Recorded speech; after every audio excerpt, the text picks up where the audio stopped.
Now, the greatest radio shows of all time. Suspense. The Shadow Node. Washington calling David Harding, counter-spy. Classic radio theater. The Great Gildersleeve. Fibber McGee and Molly. Dragnet. Gunsmoke. The Lone Ranger. Now, step back into our time machine with your host, Wyatt Cox. Good evening, friends of the Inner Sanctum. Shh. Say the secret word. Yeah. An episode of You Bet Your Life starring Groucho Marx. This one goes back to December 27th, 1950, and, well, George Fenneman's job for us to find out what the secret word is. George? Ladies and gentlemen, the secret word tonight is smile. S-M-I-L-E. Really? You bet your life.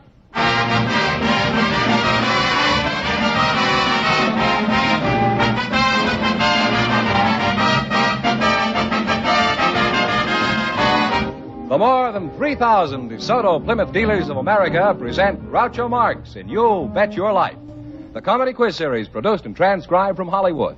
And here he is, the one, the only... Groucho! That's me, Groucho Marx.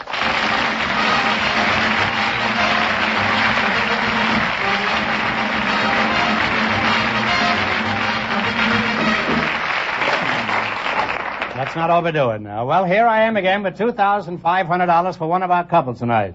All right, Fenneman, who's supposed to try for the $2,500? Well, we invited a number of newlyweds to the program tonight, and just before we went on the air, our studio audience selected Mr. and Mrs. Heineman, and here they are. Oh. Folks, come over here and meet Groucho Marx. I see. A couple of newlyweds, eh? Jolly Heineman, is that right? Hinman. Oh, Jolly. Hinman, yeah. Hello, youngsters. Welcome for the DeSoto Plymouth dealers. And if you say the secret word, you'll win $100. It's a common word, something you always have with you. You may not use it, but you always have it with you. Now, Jolly Hinman. That's right. How newly wedded are you, Jolly? 1 3/4 months. There, things are looking up here tonight. Are you standing in a box? No, I don't think so. No, huh? You're pretty tall, aren't you? Yes, I guess I am. That's the understatement of the year. Huh? How tall are you, Jolly? I'm 6'1". Is that with or without shoes? Well, I don't know you that well. Huh? And what is your name? Runce? Rouse. Oh, Rouse, huh? Like Rouse, madam? Is that? That's right. How tall are you, Rouse? I'm 6'5.5" without shoes. You're crazy about being without shoes, you. Well, it's obvious you're newlyweds. Your heads are in the clouds. Let's come down to earth and find out something about you, too. What kind of work do you do? Well, I work for Jolly's father. I see. Now it comes out, huh? Nepotism in its most vicious form, huh? You work for Jolly's father? Yes. What do you do? I work for a Colby Poster Printing Company. That's his company, and I'm just learning the business there. He's giving you the business eventually? Possibly. Now, were you working before you got married, Jolly? No, I was going to school. I went to Los Angeles City College. I see. Did you graduate from there? No, I only went 1 year. Got married. You got married pretty early. Now, how'd you capture this fellow? Did you dig a deep pit and cover it with branches or something? No, it's a pretty long story, but he came out to the Tip Topper Club where we met. And, what is the Tip Topper Club? It's a club for tall people. It's a social organization. And you club each other? No, not quite. Only after we're married. And then you know, she's doing better than I am. And he asked me to dance, and so I danced with him, and so I was walking away because I liked this other guy, and he kept smiling at me. You liked another fellow? Huh? Yeah. I was going Did you say smile? Smile! You said the secret word!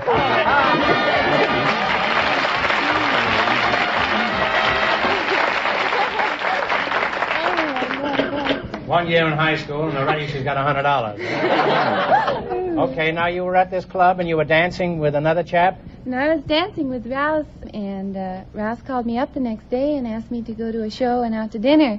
And so I went with him, hoping this other guy would call. And then my mother would say... Women are so loyal. My mother would say, well, she's not in, and then maybe he'd get the idea to ask me to go steady. So I went with Your mother Rouse. was in cahoots on the spying that you were doing? I guess so. And so I went out with Rouse and had a very nice time, but this other guy still interests me more. So the next week, Rouse said he'd ask me... Rouse is a bit on the schlemiel side. And in the meantime, Rouse came out to different parties, and one was a picnic, and we were playing baseball, and he broke my little finger. And the next week, though, he broke his toe and got even. And then... Rouse, do you carry a blackjack as regular equipment? I'm thinking of it. And so we seemed to have something in common, but I was still going steady with this other guy. I'm Well, what about engaged your now. finger? Well, it was okay then. And your toe, was it all healed up? I've had reinfections of it. He had his It's toenail fine finally now. taken off after we were married. Well, that's pretty funny, huh? There's something tragic about a man getting married with only 9 toenails. Not that so necessary, but it's nice to have them, I think. Now, Rouse, tell me about your club. Could I join? No, you couldn't. Well, why not? Well, we consider anybody under 6 feet shrimp. That's as fishy an answer as I ever heard. Now, how big would I have to be to join your club? Well, anybody that wants to get into the club has to be 6 foot 4 inches tall. Any man would have to be that? Any man, yes. How about your wife? She's not 6 feet 4. Well, she's a woman.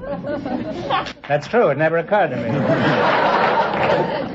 What you're saying is that women are different. Is that it? That's it, in a way. Well, live a little, learn a little. Well, you're a charming couple, and I know you'll be very happy together. May all your troubles be big ones. Now, in just a minute, you're going to play You Bet Your Life for a chance at the $2,500 question. Right now, I want you to pay close attention to Fenneman. Do I look like Fenneman? No, I'm not Fenneman. December 27th, 1950. You Bet Your Life. We'll hear more following these important messages on Classic Radio Theater with Wyatt Cox.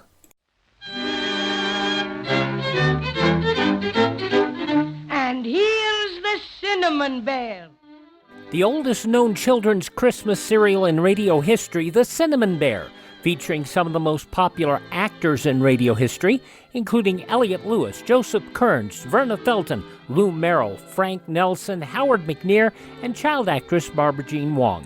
85 years later, this series of Judy and Jimmy traveling to Maybeland to recover their silver stars still fascinates youngsters of all ages. Now we're offering the entire 26-episode series of The Cinnamon Bear via download for a Buy Me a Coffee donation of $10 or more at classicradio.stream. Support Classic Radio Theater and have The Cinnamon Bear for your family to enjoy for years to come. Go to classicradio.stream and donate $10 or more, and I'll send you a link for immediate download. classicradio.stream. Thanks for joining us here on Classic Radio Theater with Wyatt Cox. Now more of Groucho Marx and You Bet Your Life from December 27th, 1950. Don't forget the secret word is smile. Now, let's see if you two will get a chance at the $2,500. Fenneman, explain the rules. Each of our 3 couples has $20. They bet as much of that $20 as they want on each of 4 questions. And the couple that earns the most money gets a chance at the $2,500 DeSoto Plymouth question at the end of the show.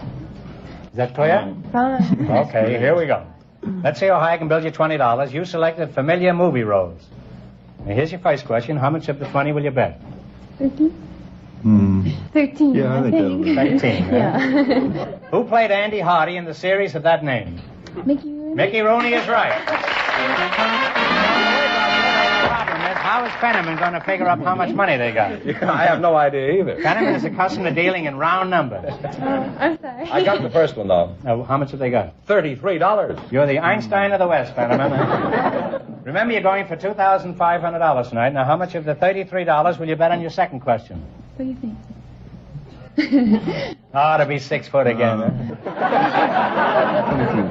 To be even 5 feet again. 23. $23. $23. Okay. Who plays Hopalong Cassidy? Oh, Bill Boyd. Bill Boyd is right. $56. That's a very good magazine, the Bill Boyd. I read it all the time. Now you have how much? $56? Here's your third question. How much of the 56 will you risk? 45. 45. Who created the role of Lynn Belvedere in Sitting Pretty? Oh, Clifton Webb. Clifton Webb is right. They're really up there now. They have $101. Now we do it like a regular quiz show. Here's your last chance to beat the other couples. Now, how much of the $101 you going to bet on this one? How much? 75. How much you going to bet on this one 75. now? This is your last chance. You got $101. How much you going to bet now? 75. 75? Yeah. Okay. Who created the role of Tugboat Annie? Oh, Marjorie Main. One answer between you. No coaching, please. Let's see. Marjorie. You'll have to throw out the question, and also the one who hollers. Take a stab at it now. Let's see. Oh, I'm sorry. It's Marie Dressler. It's a tough one, but how much have they got, Fenneman? And they wind up with $26. Well, that's not too bad, $26. That's $13 apiece. That's almost $1 a foot. Thanks and Happy New Year from the DeSoto Plymouth dealer.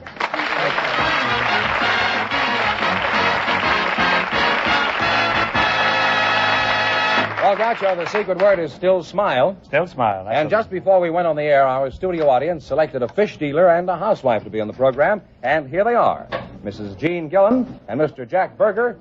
Meet Groucho Marx. Welcome to You Bet Your Life, kids. And if you say the secret word, you'll divide $100. It's a common word, something you always have with you. Now, let's see. Mrs. Jean Gillen, huh? Yes, sir. You're the housewife. And Jack Berger? You're a fishmonger, is that right? That's right. Well, where are you from, James? I'm from New York City originally. You're from New York. And Mrs. Gillen? I'm from the smoky city of Pittsburgh. You're from the smoky city of Pittsburgh? Yeah. Mrs. Gillen, you're living in the past. You're thinking of the Pittsburgh of 20 years ago. Oh, yeah? When they had winning ball clubs. Where is your husband? Why did you come to California? Well, it was his idea. I see. My husband's I idea. presume he's back in Pittsburgh? Oh, no, he's out here now, too.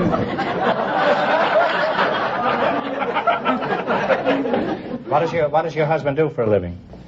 He's a marine engineer. A what? A marine engineer. A muddy engineer? A marine.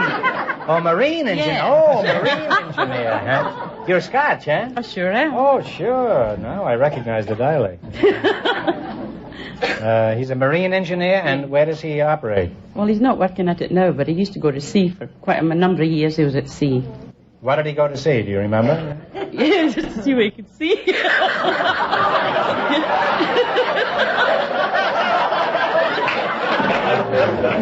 I suppose in Scotland that's considered a pretty hot joke, huh? How did you meet him? Well, when I came to this country at first, we were quarantined. We couldn't get into Ellis Island, and we were to go and stay on Pier 54. We were all made to go and sleep there. We stayed there for a week. Mm-hmm. And there was a crew from another ship came over with a band to entertain us, and we were doing quadrilles. Well, did you do the Highland Fling? No, I was doing the quadrilles, and one part of the quadrilles, they swing you around, and the two big fellas swung me around. I slipped out with their arms, and I fell into the drum. So when he picked me up, this fella came over, he picked me up, So I didn't see him after that for 4 months, and I was at Coney Island with my sister one day, and we're at Luna Park in the Wheel of Fortune, that great big wheel that goes spinning round and round. Well, we went on that, and I sat on the wheel, and I got knocked off, and when I got knocked off, I got knocked right into him. Well, did you get married while this thing was spinning around? No, we eloped up to Middletown, New York, and got married. Why did you elope? Oh, well, I was scared of my mother. Are you still scared of her? No, not now. I'm a big girl now. Has anything unusual ever happened to you? Well, nothing very much unusual, but I've got my own back. My husband one time took $5 out of my pocketbook, and he got dressed up and went out. And when he came home that night, I went through his pockets and I found a program for the opera from New York. So the next morning when I made up his lunch, instead of putting any meat on his sandwich, I put the program in between his two slices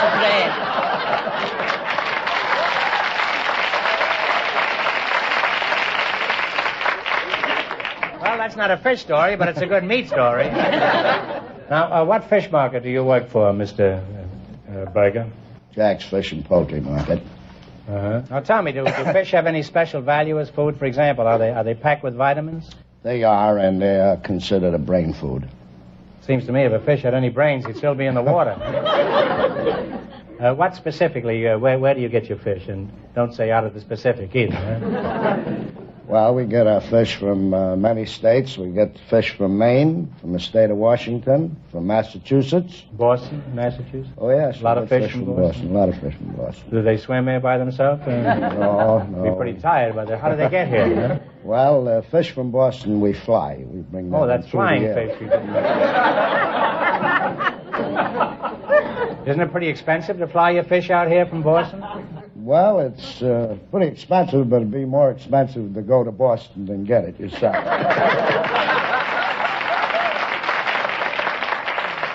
Well, there's a great deal in what you say. Not too much, but some. Well, thanks to you, Jack, I know all there is to know about fish. Now, let's see if you can hook me for $2,500 DeSoto Plymouth clams. You run your $20 into more than our other couples. Fenneman's offstage to remind our listeners how much the first couple won.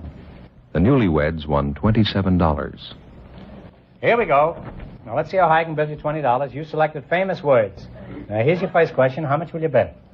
$15. Is that all right with you? It's all right for me, yeah. All right. To what are these the opening words? In the beginning. The opening words of the creation. In the beginning, the Lord made the heaven. Well, I think that's right. It's the first words of the Bible. Well, you've been on your way. You have $35. Stop shouting in my ear, Sam. Remember, you're going for $2,500 tonight. Now, how much of your $35 will you risk on your second question? $25. All right. To what are these the opening words? We, the people. The Constitution. The Constitution of the United States. $60. All right, you got $60. Now, here's your third question. How much of the 60 are you going to go for? 50. Yeah. 50. All right, $50. To what are these the opening words? 87 years ago. Gettysburg Address. Gettysburg Address is correct. Now they climbed to $110. And here's your last chance to beat the other couples. Now, how much of the 110 are you going to go for? All of it. $100. Yeah, okay. $100. All right, to what are these the opening words? When in the course of human events... Talk it over. In the course of human events. The Declaration. Declaration of Independence. And they wind up. You just got there in the nick of time, huh? And they wind up with $210. Thanks and a Happy New Year from the DeSoto Plymouth dealers.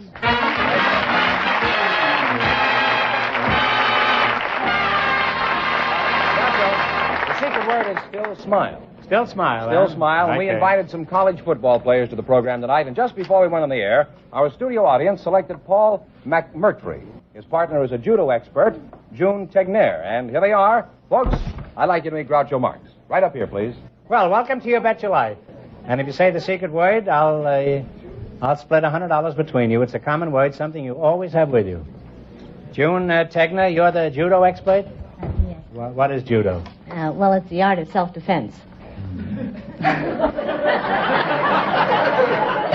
Well, thanks for the warning, huh? And Paul McMurtry, you're the football player. That's right. Where are you from, Paul? I'm originally from Rio Hondo, Texas. How do you spell that? RIOHONDO. Not bad for a football player. Well, you're certainly a big hunk of man. Now, how much do you weigh on the hoof? About 230. How old are you, Paul? 31 years old. And where do you play football? USC. USC, and you're 31 years old? That's right. What position do you play on the USC football squad? I play right guard. Uh-huh.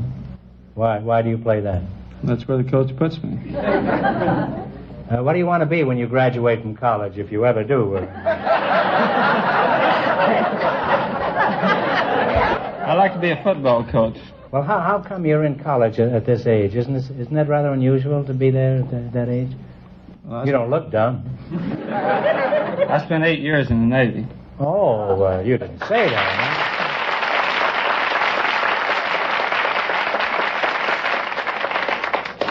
You'll forgive me for those cheap insults before, won't you?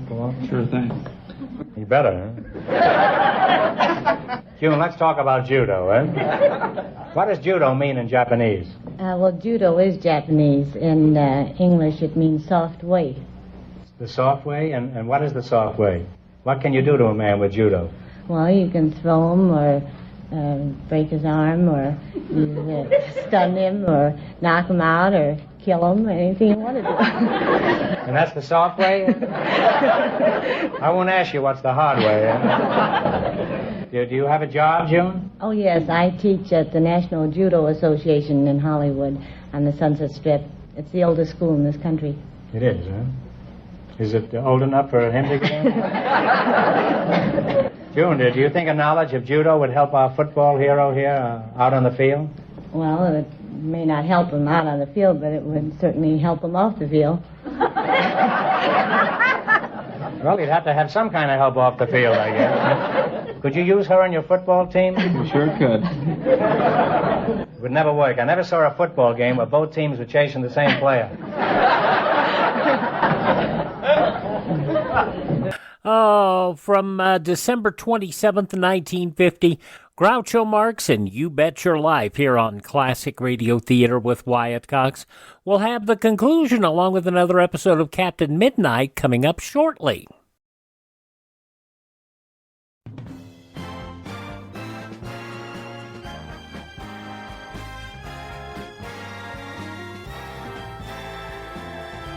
Now on Classic Radio Theater with Wyatt Cox, the conclusion of You Bet Your Life starring Groucho Marx. The secret word is smile.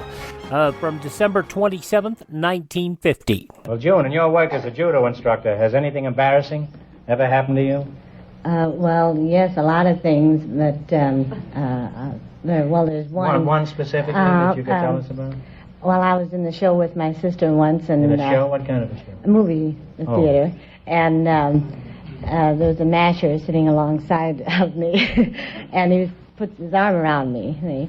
And so I used a nerve center where I push against his head. You know, I pushed him back, and he's laying back over the seat, and my sister and I were eating popcorn. He's making a lot of noise, and he's gasping, and people are saying, be quiet. They're quiet down front, so I started stuffing popcorn down his mouth. I was embarrassed.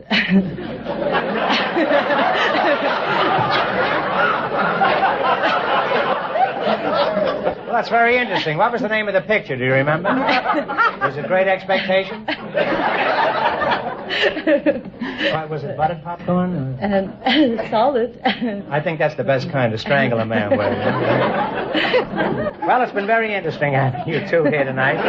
And June, anytime you want to demonstrate any of your holds on me, just remember I'm all tied up.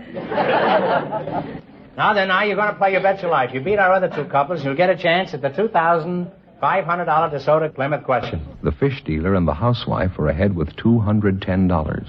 Here we go. Let's see how high I can build you $20. Now, you're a college boy. You ought to be pretty good at this. You selected bowl games. Is that right? That's right. Okay. How much are you going to bet? 14. $14. Then you're getting strange sums here tonight.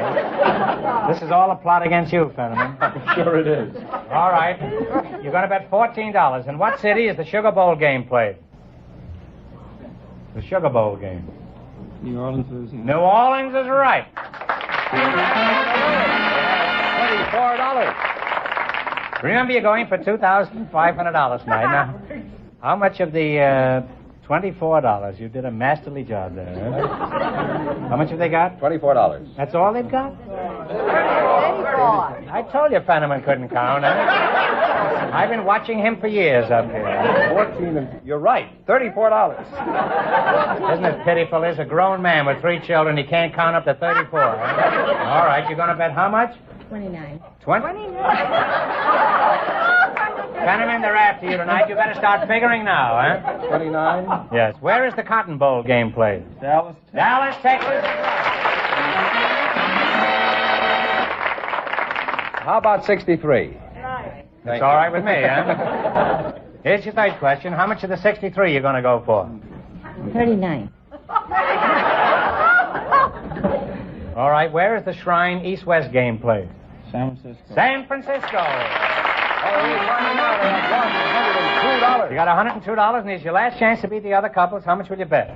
$11. $11. $11. Well, that's a very thrifty play there, huh? Now, what city plays host to the Orange Bowl game? Miami, Florida. Miami, Florida is right. He knows all the answers, but he's just teasing me on each one. And they wind up with $113. Splendid, Fenneman. You've done a magnificent job tonight, huh? I was going on to say that means the housewife and the fish dealer with $210 get the chance at the DeSoto Plymouth $2,500 question.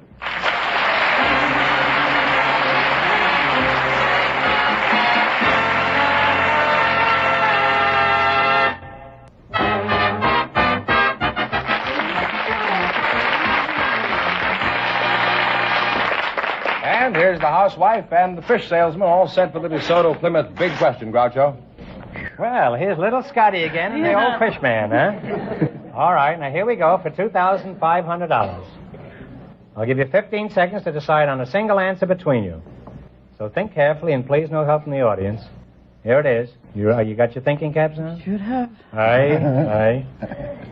Well, the most beautiful building in the world is located at Agra, India. A-G-R-A, India. What building am I talking about?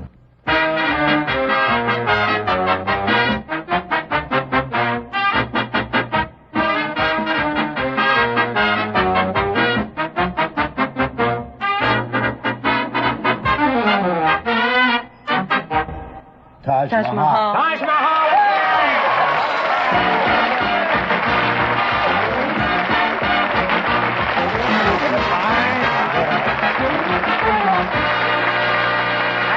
That's right. You win $2,500. You had the right answer, so you win $2,500. Now, what are you going to do with all that swag? Well, I have a daughter when she was a little girl that miraculously recovered from polio. And I feel winning this money, the first I've ever won in my life, and I'm going to donate $500 to the Infantile Paralysis Fund.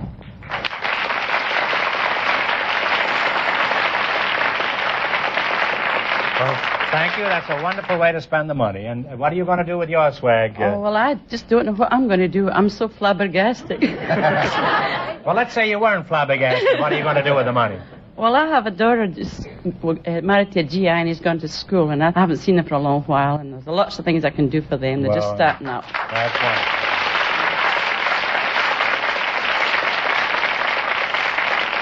Well, let's see. You win $2,500 plus $210 in the quiz. You really cleaned up tonight. Congratulations and a Happy New Year from the more than 3,000 DeSoto Plymouth dealers from coast to coast. You bet your life. Thank you.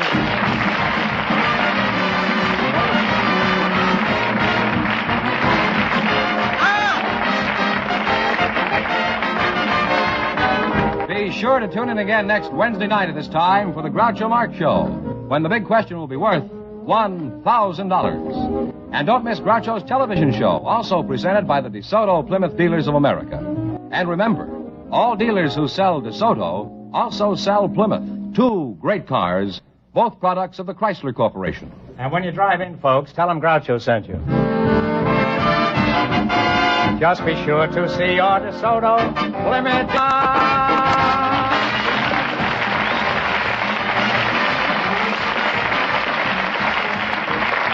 Folks, here's a reminder from the National Safety Council. December 27th, 1950, Groucho Marx, You Bet Your Life on Classic Radio Theater with Wyatt Cox.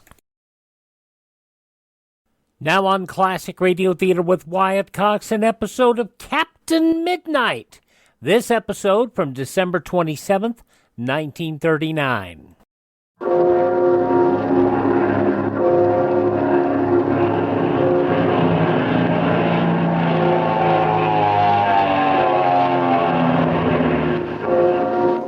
The Skelly Oil Company presents Captain Midnight.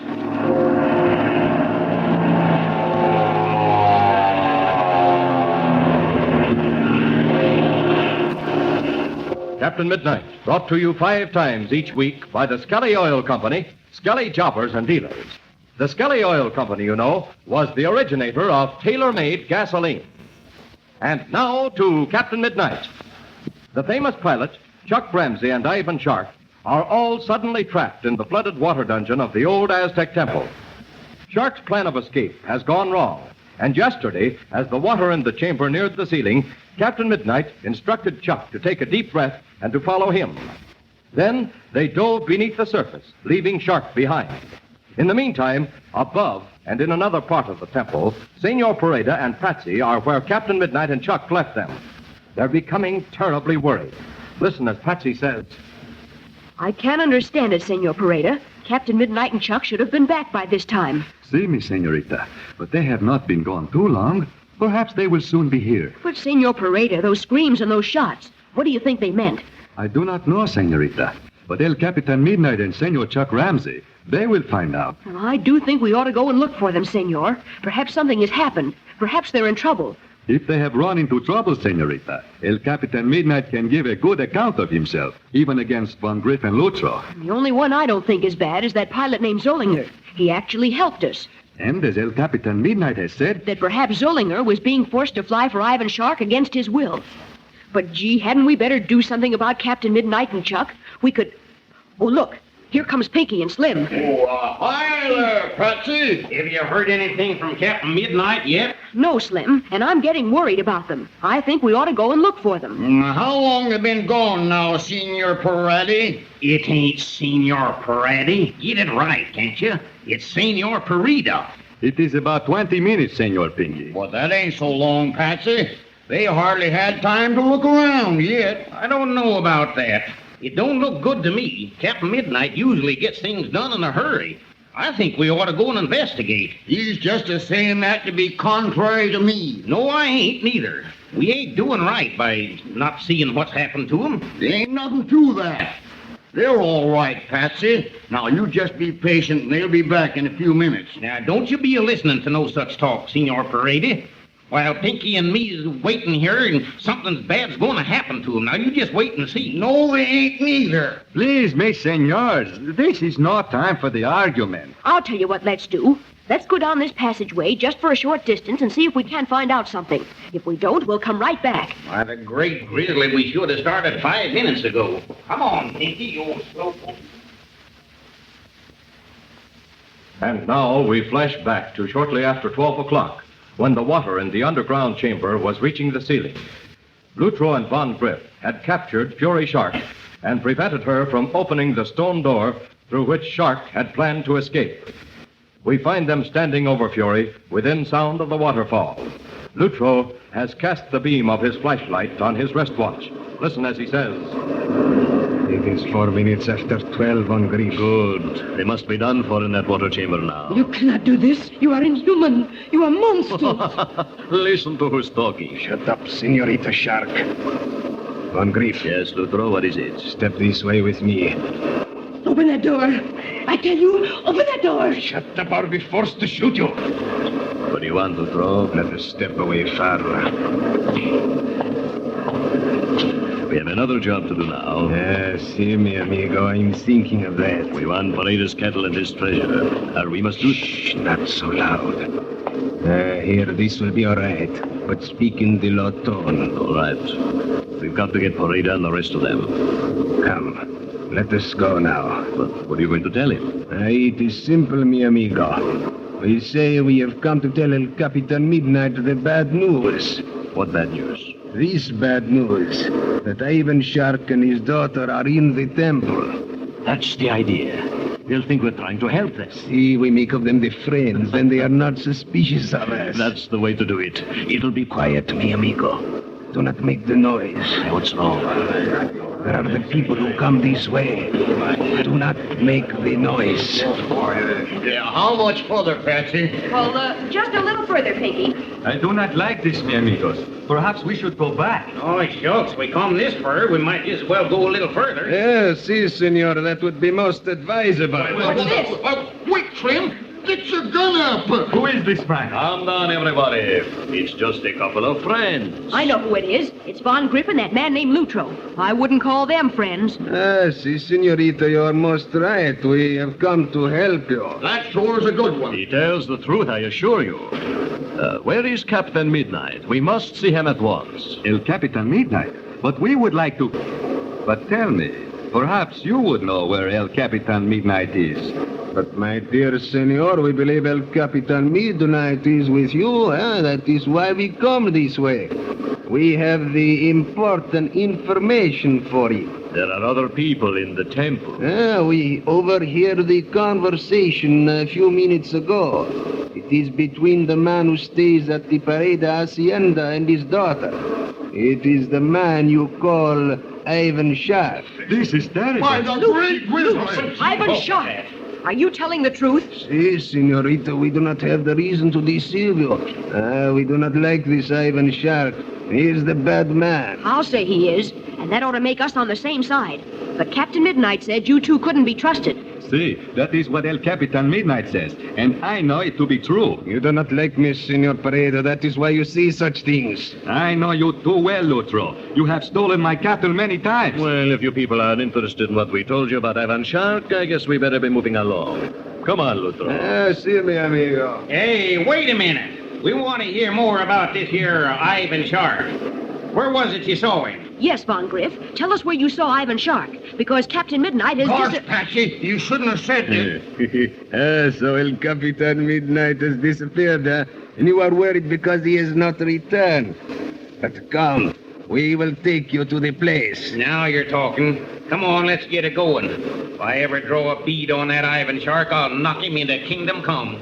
What shall we do, Senor Pareda? Wait, mi amigos. Let us not go too fast. Remember what El Capitan Midnight tells us. You're going with us, whether you like it or not. Now then, up with your hands. Quick, Lutro, cover them. I have them covered. If you make the false move, senors, you will be dead. I knew they couldn't be trusted. Now then, keep those arms up. You'll march forward. Now, go.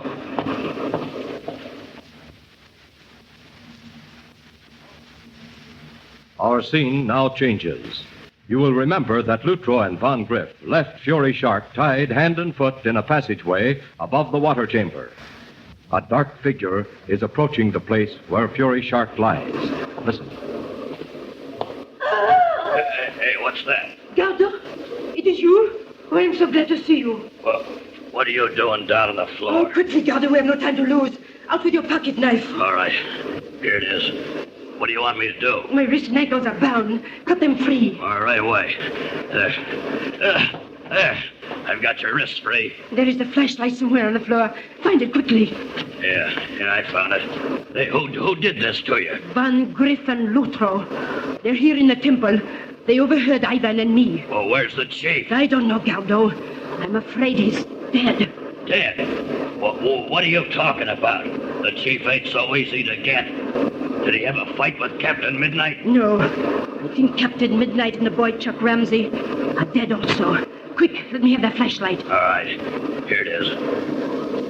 There. Do you see that iron lever? Yeah, I see it. Push it to the left, quick. Okay.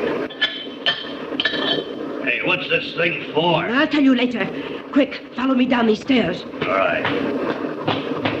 Look out, Fury, there's water ahead. So I see, Gardo. Oh, I am afraid we are too late. Well, what's this all about? That water wasn't here yesterday. Do you not remember, Gardo? The water chamber used by the ancient Aztec kings? Is that it?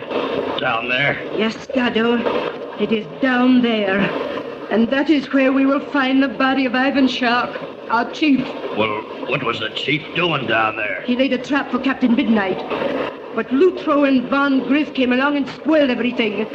I was supposed to open the door at the end of 15 minutes. But that time was up almost 10 minutes ago. Hey, no man can live underwater that long. Look in the water, Gardo. Do you see the open door? Yeah, I see it. Under the water. I will direct the beam of my flashlight into the water. You will take a deep breath, and you will go under the water and look inside the door. Me go into that water? Go, I tell you. We must know the truth. Well, I don't like this, but I'll do it. Hurry, Gardo, hurry. He is finding a door. The beam of my flashlight is bright. He will see. Oh, Ivan, I will promise you this. I will hunt Lutro and Von Griff down if I have to go to the end of the world. But there comes Gardo. What did you see, Gardo? Hey, There ain't no bodies in there, Fury. I'm sure of it. There ain't nobody in there at all.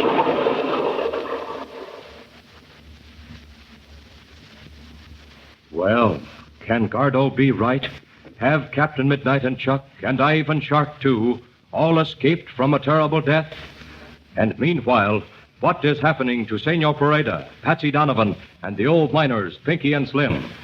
Tune in tomorrow to Captain Midnight.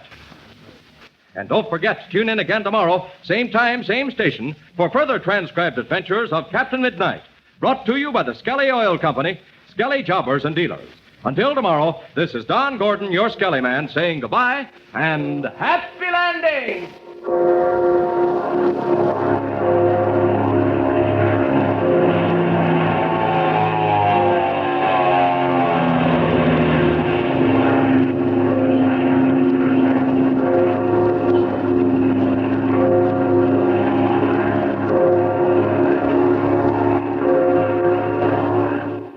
December 27th, 1939, Captain Midnight here on Classic Radio Theater with Wyatt Cox.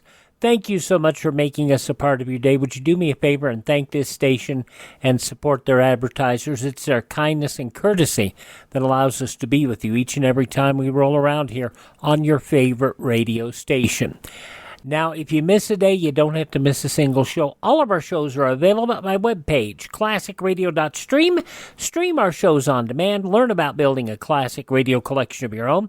Contact me there. You can also find our social media links. And if you'd like to do so, you can buy me a copy. The Buy Me a Coffee money helps us acquire additional classic radio collections to bring to you here on your favorite station.